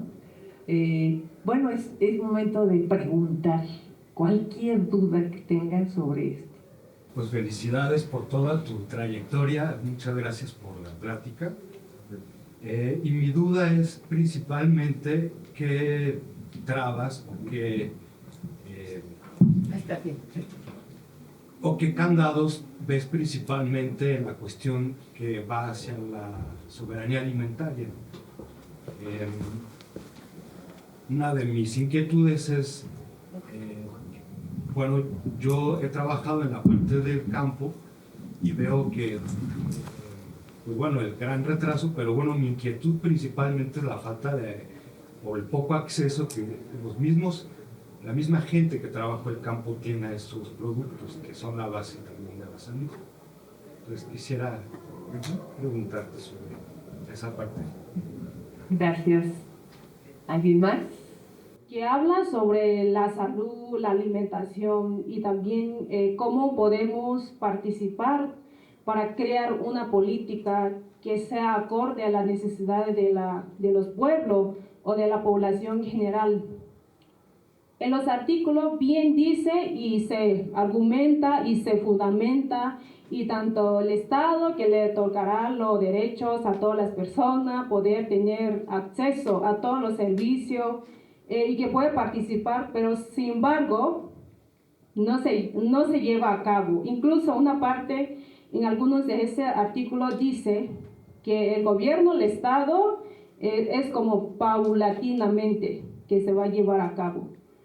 Y eso quiere decir de que no se va a hacer al momento, sino a ver cuándo se va a llevar a cabo todo, para que nosotros como jóvenes y comunidades y pueblo, población en general puede participar para crear un cambio en cuanto a las necesidades que hay, que existen. Bueno, muchísimas gracias, me pareció muy interesante toda la exposición y muy sustancial en el momento en el que estamos, de tratar de entender cómo se puede construir una nueva forma y un nuevo contenido vinculados a estos temas de la política pública. Y lo que yo me pregunto trabajando en el área de promoción de la salud y de trabajar política pública en salud es cómo se puede tornar hacia esta dimensión de los derechos colectivos y no los individuales, dado que las campañas y los programas suelen estar orientados a ofrecer un par de anteojos, a hacer una limpieza dental, e incluso dentro de lo que se está promoviendo dentro de esta administración, mantenemos la salud en el orden de lo individual, desconociendo su dimensión colectiva. Entonces, cuando estamos pensando en hacer política pública en salud al interior de las escuelas y pensamos que el problema que están enfrentando sus escuelas es básicamente la fábrica que está contaminando la región, los corredores industriales, entonces, ¿qué se puede hacer desde los colectivos ante esta devastación tan profunda de estos derechos colectivos que hace que las garantías individuales se desdibujen, ¿no? ¿Cómo trascender esa instancia de lo individual? Yo creo que es muy importante distinguir la seguridad alimentaria de la soberanía alimentaria. La idea misma de seguridad alimentaria surge en este contexto del neoliberalismo. La idea de soberanía alimentaria es una respuesta desde las bases sociales campesinas frente a esa política pues en tema de alimentación y del campo, ¿no? Entonces es un primer elemento para tomar en cuenta. Luego, a ver, ¿qué hacer? La situación se puso todavía más difícil con la resolución del TEMEC de noviembre, de diciembre pasado. Yo tengo un par de textos sobre eso, lo pueden consultar si gustan. Se puso más complicada porque lo que se decía, en el caso de maíz, por ejemplo, pero esto nos ayuda a entender otros temas, otras semillas también y otros alimentos. Lo que el dictamen dice, ¿no? Lo que los expertos dicen, es que pues México puede producir en su territorio lo que guste, como guste, se le antoje, pero no puede establecer restricciones que no encuentren cabida en los términos del propio TEMEC, conforme a los procedimientos que establece el TEMEC y demás, porque son restricciones ilegítimas o no justificadas al comercio, y lo que el TEMEC pretende es el comercio. ¿Y a qué se refería? Pues no a que México produzca o no produzca lo que México quiera. Se refiere a que México no puede delimitar lo que los mexicanos consumen. Porque si hace eso, es una medida que indirectamente afecta la importación de maíz transgénico que México le compra a Estados Unidos. ¿Qué es eso? Pues es una manera de decir, tú no tienes soberanía alimentaria, porque en tu principal alimento no puedes decidir si come del amarillo, del blanco, si es transgénico, si no es transgénico, si es nativo, si es criollo, no lo puedes definir. Tienes que dejarlo a la libertad del mercado, lo que el mercado te ofrezca. Y tú te comprometiste en eso conmigo, y ahí sí vale el TEMEC. O sea, es una injerencia sobre soberanía, que es soberanía alimentaria. Bueno, luego, ¿qué habría que hacer? Pues es muy importante que México sea capaz de producir los alimentos que los mexicanos consumen. Eso es muy importante y eso es autosuficiencia alimentaria, ¿no? Eso no sucede hoy. Eso no sucede hoy. O sea, hay muchas cosas que antes producíamos nosotros y que era de consumo interno y que nos daba bien y que ya no tenemos. Ahora tenemos que exportar, perdón, tenemos que importar. Porque lo que producimos nosotros y lo mejor que producimos es de exportación. Es una contradicción, o sea, ahí sí que se pone en juego la seguridad alimentaria del país, pero esos son los gobiernos neoliberales los que hicieron eso, ese diseño.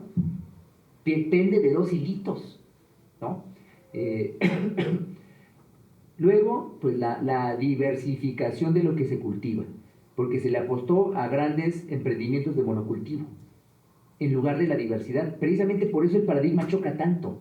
Los monocultivos de exportación, como el aguacate, frente a la milpa, porque la milpa es un ecosistema por sí mismo, variado, múltiple, que da de comer a toda la familia todo lo que necesita, ¿no?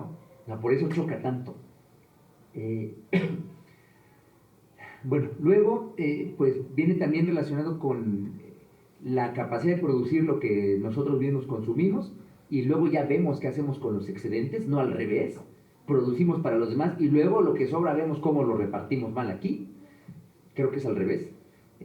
Y después, pues la calidad de lo que estamos comiendo. Porque aunque lo produjéramos nosotros y fuésemos autosuficientes, podríamos estar produciendo cosas malas. O sea, valores de uso nocivos que nos enferman, que degradan nuestra salud. Entonces, ese es un elemento a tomar en cuenta. No es producir cualquier cosa, ni de cualquier manera. Es producirlo libre de modificaciones genéticas, libre de agrotóxicos, con prácticas agroecológicas, ¿no? O sea, que la comida orgánica que es natural, esté al alcance de todos y no sea una comida de excepción o solamente para élites. Esa es la gran batalla. Ya cuando tenemos soberanía alimentaria, lo que hay que hacer es eso, porque ahorita estamos subordinados a comer lo que queda y que es pura porquería. Eso no puede ser. Es pura porquería, ¿o no son porquerías los gancitos, los chocorroles, las sabritas y las cosas con chilito y salsa habanera o salsa valentina, no sé qué, que yo veo que venden por todo, pero no son porquerías. O los embutidos no lo son, o el pan Bimbo no lo es. Todo eso son porquerías, ¿no? A eso me refiero. Más todos los demás que consumimos, que no es comida, pero aquí como hablamos de comida, pues todo eso es porquería. Bueno, la calidad del pollo que se consume, ustedes lo deben saber mejor que yo. O sea, ya son capaces de generar pollo sin cabeza, ¿no? Ya casi sin patas, nomás así para... Lo inyectan, que crezca y ¡pum! O sea, esa es la porquería a la que me refiero, son porquerías. Pero no hay acceso a otra cosa. Y el proletariado mexicano es lo que consume. Y aunque fuese consciente y supiera, ¿qué más va a hacer? ¿No? ¿Por qué se come una guajolota a los trabajadores que vienen del oriente a Polanco? ¿Por qué en las mañanas cuando bajan del metro se compran una guajolota? Porque es una comida que les da la cantidad de carbohidratos que necesitan para subsistir en el trabajo, pero no es necesariamente que los esté nutriendo. Lo mismo pasa en el campo. O sea, las comidas que consumen pues son muy, muy fuertes, pero no necesariamente ya los están nutriendo, porque los componentes de esa dieta, pues a lo mejor ya no son buenos. En fin, o sea, sí tenemos un problema y es muy grave. Pero eso se resuelve, la alimentación de calidad, la soberanía alimentaria y la alimentación de calidad, como establece alimentación adecuada, que es el término del derecho humano a la alimentación, pues solamente es posible si hay una política en serio que fortalezca el campo mexicano. ¿Qué es lo que hay que hacer? Fortalecer el campo mexicano y cambiar estas cosas que dije. Bueno, luego, los derechos no se cumplen o se cumplen paulatinamente y pues no nos toca ver que se cumplan. Eso pasa todo el tiempo por un montón de circunstancias. Pueden ser tanto inercias institucionales, malos diseños institucionales, malas políticas, malas leyes, todo eso puede pasar, malos funcionarios públicos, todo eso, corrupción, todo lo que quieran, todo eso puede ser. Pero yo creo que de fondo el asunto es que una sociedad que todos los días produce pobreza y que todos los días reproduce y amplifica las brechas de desigualdad es una sociedad imposibilitada para garantizar en términos absolutos los derechos fundamentales de cualquier persona. Una sociedad que todos los días está devastando el ambiente, rompiendo los equilibrios, ¿cómo va a poder cumplir con nada más el título? Ley General de Protección de Equilibrio Ecológico y Protección al Ambiente. ¿Cómo lo va a cumplir si todos los días rompe con eso? Porque eso es la base, uno de los elementos fundamentales de la sociedad capitalista moderna. ¿Cómo lo va a hacer? Si la contradicción es entre el trabajo y el capital y todos los días los explotan y unos se quedan con la mayoría de lo que unos se quedan con lo que la mayoría produce de forma particular, pues ¿cómo vamos a acabar con la pobreza y con las brechas de desigualdad, que son dos condiciones estructurales, materiales, prácticas, para garantizar y ejercer derechos de manera efectiva? No se puede. Y no se queda solamente en un rollo institucional y de reconocimiento. No, no es cierto. No es cierto. Es una cuestión más profunda, estructural, que estructura la sociedad en la que vivimos, en la época en la que existimos. Entonces el combate es más profundo, no es nada más con derechos humanos. Bueno, luego la salud como derecho colectivo, muy importante, qué bueno que lo dijo. Pues es otra forma, ¿no? También de minar la salud de todas y de todos, pues atomizándola. Entonces, la salud la veo como un derecho individual. Son individuos, propietarios privados, poseedores de mercancías, y a cada uno hay que atenderlo. Y hay que atenderlo por separado, y cada uno hace sus trámites por separado. En lugar de impulsar, pues más bien proyectos, políticas pues de salud comunitaria, de salud colectiva, en donde pues no sea uno por uno según la condición que cada uno tenga, sino más bien una salud colectiva, no solamente con esa visión colectiva, sino una visión que se pueda construir colectivamente, porque yo creo que eso sería todavía mucho más sólido. Y lo mismo pasa en cualquier otro derecho, ¿eh? O sea, cuando yo trabajaba en Venezuela, en la Defensoría del Pueblo, precisamente esto fue lo que yo aprendí, en que los derechos hay que construirlos de manera participativa, in situ, en los territorios, no en los escritorios. ¿Sí? Eso es lo que hay que hacer con derechos como este y muchos otros. En lugar de permitir que los atomicen, lo que hay que hacer es construir políticas que tengan una perspectiva colectiva y que además sea participativa y que la gente se apropie de los derechos, no que les demos los derechos, ¿no? Para que luego ellos los disfruten así en abstracto. No, yo creo que sería mucho mejor generar instancias participativas, mecanismos participativos para el ejercicio colectivo de los derechos, en donde no haya pues estas competencias, ni inequidades, ni disparidades, porque sí, todos tenemos los mismos derechos, pero los disfrutamos de formas bien diferentes. La libertad que nosotros disfrutamos en nuestras vacaciones, cuando las tenemos, no tiene nada que ver con la libertad que disfruta Carlos Slim, ¿no? No tiene nada que ver, nosotros no sabemos qué es libertad. De verdad, nuestra idea de libertad es una pobreza y una miseria tremenda. Libertad la que él tiene. Y no podemos ni entender cómo la disfruta, porque es algo que no está en nuestro campo de imaginación, ¿no? Bueno, pues así pasa con los derechos, ¿no? Yo creo que hay que imaginar y construir derechos de manera colectiva y participativa y darle al traste a toda esta visión individualista que atomiza no solamente el reconocimiento, sino el ejercicio de derechos que por sí mismos son derechos colectivos. ¿Sí? Si una persona se puede ir a atender después de vivir en entornos que están contaminados, bueno, esa persona que tiene recursos atiende, y todos los demás están condenados a morir, y a morir de una manera pues trágica y dolorosa, ¿no? Agonizante. Bueno, yo creo que hay que cambiar esa visión, ¿no? Y más bien apostarle por construcción de políticas colectivas, comunitarias y participativas que permitan la apropiación de los sujetos que están involucrados y que están padeciendo estas tragedias en los propios procesos, que sean procesos de ellos, donde ellos sean protagonistas. Pues eso.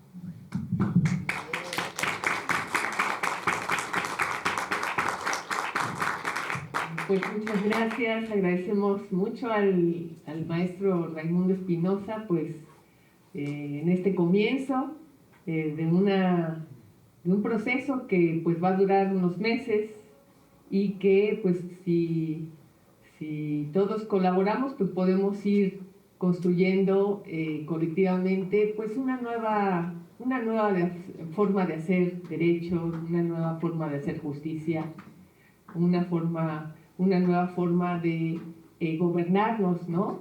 Y de que nuestras autoridades, que nuestros jueces, que nuestros magistrados, que nuestros abogados pues tengan esa capacidad de echar adelante algo que todos necesitemos y que todos a lo que todos tenemos derecho. Entonces, sí. Una cosa, Juanita, perdón. Miren, yo vine aquí a la sesión primero porque yo quiero mucho a la UACM, Juanita, Melania, pues me dieron la oportunidad de empezar a dar clases, ¿no? Aquí con ustedes. Cuando yo lo intenté en la UNAM, a mí no me dejaron dar clases en la UNAM en Derecho, porque decían que era problemático y estaba sobreideologizado. Ahora, bueno, pues yo recibí el premio más importante, que es la Cátedra José Saramago de la UNAM, ¿no? Pero donde me dieron la oportunidad fue aquí, y yo eso siempre lo voy a agradecer mucho.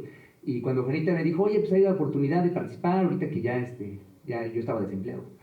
Bueno, sigo desempleado, pero doy clases, ¿no? Es lo que hago. Me dice, hay oportunidad que vengas y el seminario, que claro que sí, Juanita, presentamos uno de tus libros, sí, presentémoslo. Bueno, eso lo acordamos hace meses. Yo ni sabía ni esperaba quedar en lo de la tómbola para candidato a ministro de la Corte. Lo digo porque yo no vine a pedir votos, ¿eh? No vine a participar y a contribuir y a sumar en la reflexión. No vengo a pedir votos, vine porque ya teníamos ese compromiso y es un compromiso que yo tengo con la universidad y con ustedes que me han abierto las puertas, y sí se los quería decir porque, bueno, pues ahora es la coyuntura la que me tiene con ese rol, pero no vine por eso, vine para sumar a la reflexión colectiva. Muchas gracias. Gracias. Sí, como siempre, pues Raimundo está participando con nosotros, ¿no? ¿Sí querías decir algo? Quiero decir que, pues, manda el comercial, no vino a eso, pero Yo ahora participo como ministro, como candidato a ministro de la Suprema Corte de Justicia. La boleta es morada, mi número es el 42, es mi número, y bueno, soy Raimundo Espinosa Hernández. Y bueno, ustedes infórmense y voten por quien mejor les parezca, ¿no? Eso es el llamado que yo hago. Muchas gracias.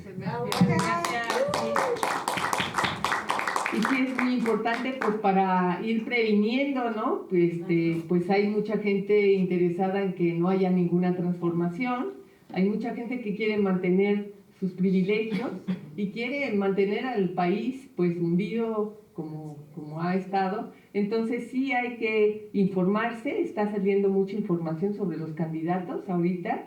Y como se dice, pues observen la trayectoria, no lo que dicen ahorita.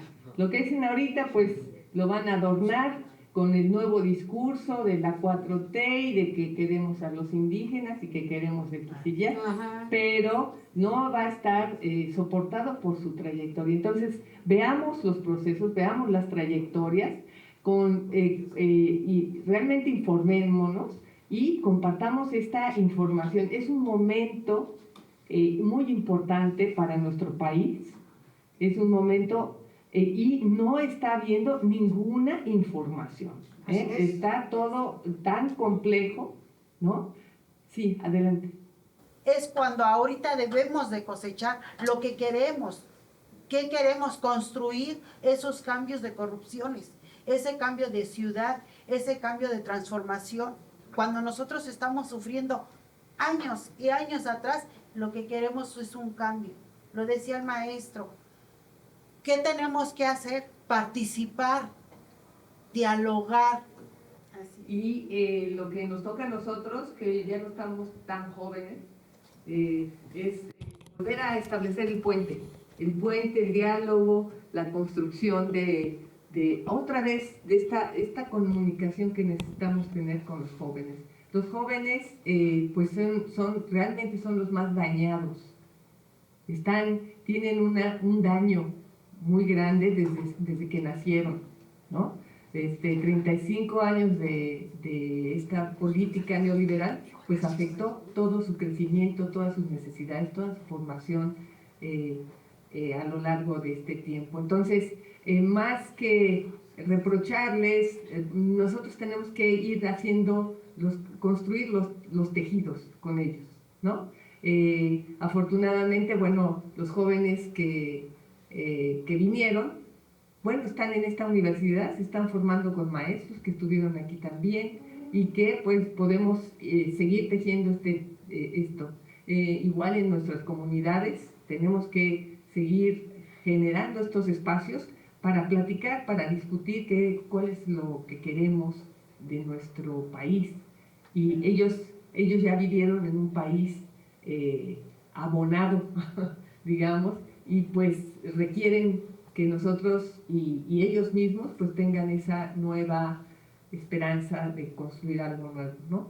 No tienen nada y lo que creen tener pues en realidad pues se va a esfumar muy rápido. Entonces por eso es tan importante participar en esta transformación en cualquiera de sus niveles. Ahorita estamos en la transformación del aparato judicial, pero hay muchas transformaciones que se tienen que ir dando y es una transformación que verdaderamente va a sentar un precedente importantísimo porque estamos hablando de la justicia.